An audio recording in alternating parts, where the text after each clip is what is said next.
जीवन यूं ही गवा रहा है, अनमोल तेरा जीवन यूं ही गवा रहा है, अनमोल तेरा जीवन यूं ही गवा रहा है।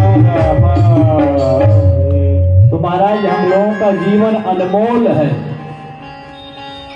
और 1000-2000 वर्ष के लिए नहीं, सिर्फ 100 वर्ष के लिए ही है।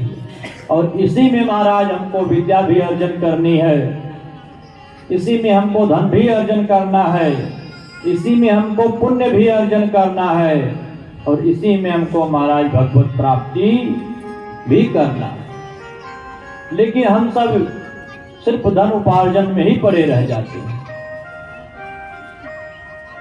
तो उत्तानपाद जी महाराज, जिसके पांव ऊपर हों सर नीचे हों, ये तो राउंड का फोन उत्तानपाद होता है। तो आपके ही कर्म आपका महाराज कल्याण कर सकते हैं। इसलिए हमारे संत जन कहते हैं कि हमेशा इस बात का ध्यान रखिए, अपने आप को हमेशा चेक करिए कि आज हमने अच्छा किया या बुरा किया, आज हम ऊपर जाने का काम किए हैं, नीचे जाने का काम किए हैं। यह विचार यदि आप करेंगे तो महाराज धीरे धीरे आपके कर्म सुधरते जाएंगे और आप भगवत प्राप्ति के करीब हो जाएंगे। तो उत्तानपाद जी महाराज का बड़ा सुंदर सा भावार्थ है। और उत्तानपाद जी महाराज जो है, उनकी 2 पत्नियां हैं महाराज। एक का नाम है सुनीति और दूसरे का नाम है सुरुचि। 2 पत्नियां हैं। और देखिए हर जीव की 2 पत्नियां होती, हमारी और आपकी भी यही हाल है। क्योंकि वो उत्तानपाद महाराज जो थे वो तो थे ही, पर जीवात्मा ही उत्तानपाद है, हम सब भी उत्तानपाद हैं। वैसे ही हम सबकी भी स्थिति है। तो उनकी 2 रानियां थी, एक का नाम था सुनीति, एक का नाम था सुरुचि। और हम सबकी भी 2 रानियां होती हैं। ये रानियां कौन है? तो महाराज हमारी और आपकी जो बुद्धि है, यह बुद्धि ही हमारी और आपकी रानियां है। उत्तानपाद रूपी जीव की 2 रानियां कौन सी हैं? सुनीति और सुरुचि रूपी बुद्धि। बुद्धि सबकी है, लेकिन बुद्धि सबकी 2 प्रकार की होती है।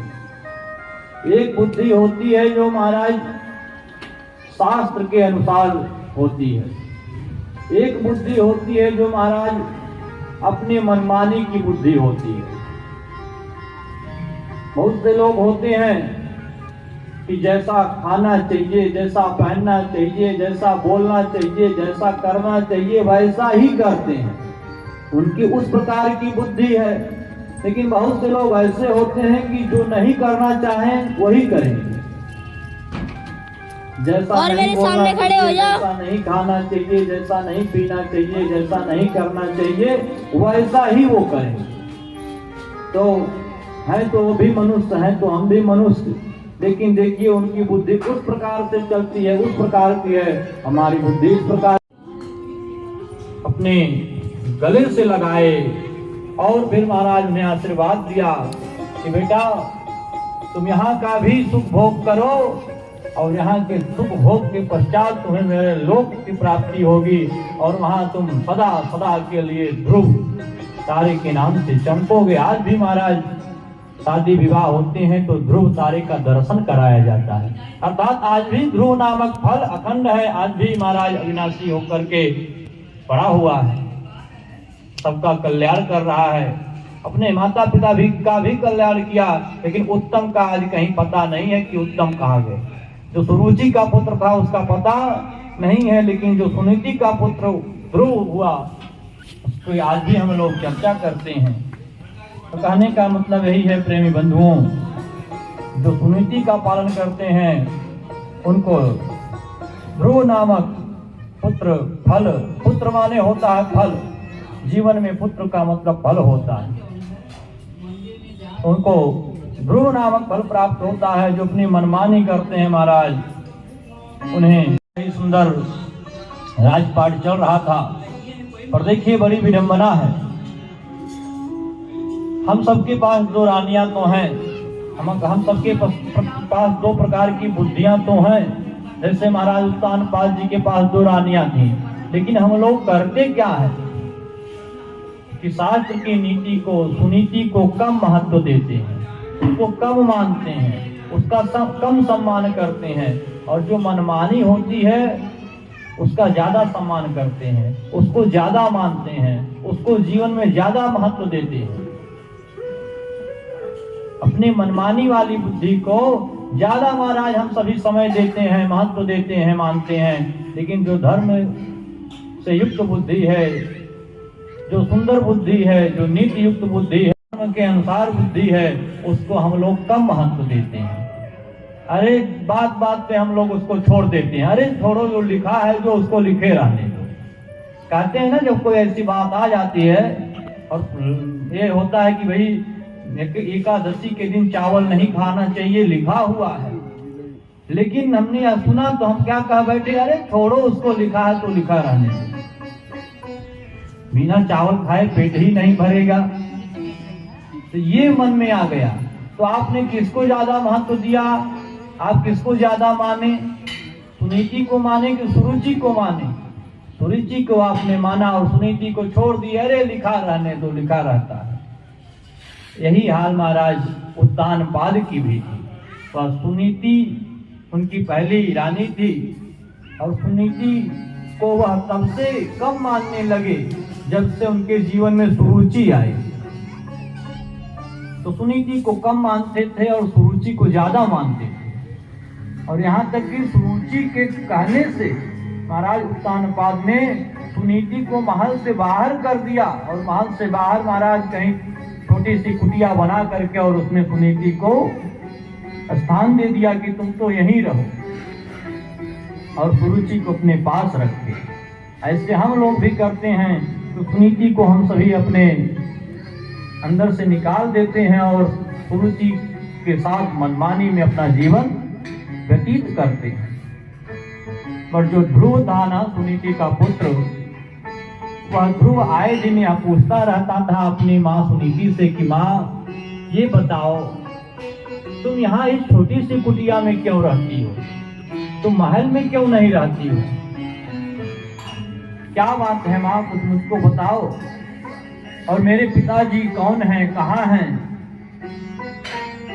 मैं उनसे मिलना चाहता हूँ, और तुम कभी पिताजी के पास चलती नहीं हो, पिताजी तुम्हें कभी बुलाते नहीं हैं, क्या बात है? लेकिन माँ सोचती है कि ये बच्चा है, इससे मैं क्या बताऊं। बलिहारी श्री राधे जोगी बलिहारी श्री मुरारी की बलिहारी श्री वल्लभ गिरधारी।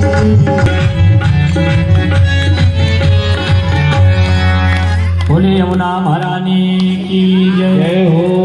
महाराज पंचम स्कंद की कथा प्रारंभ होती है। तो चतुर्थ स्कंद में महाराज मनु के जो पुत्र उत्तान पाद जी महाराज थे, उनकी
संतजन बड़ा ही सुंदर एक भजन गाते हैं और गाते हैं कि भगवान के नाम की ऐसी महिमा है कि इस भगवान के सिर्फ नाम मात्र के ही सहारे बहुत से लोग कर गए।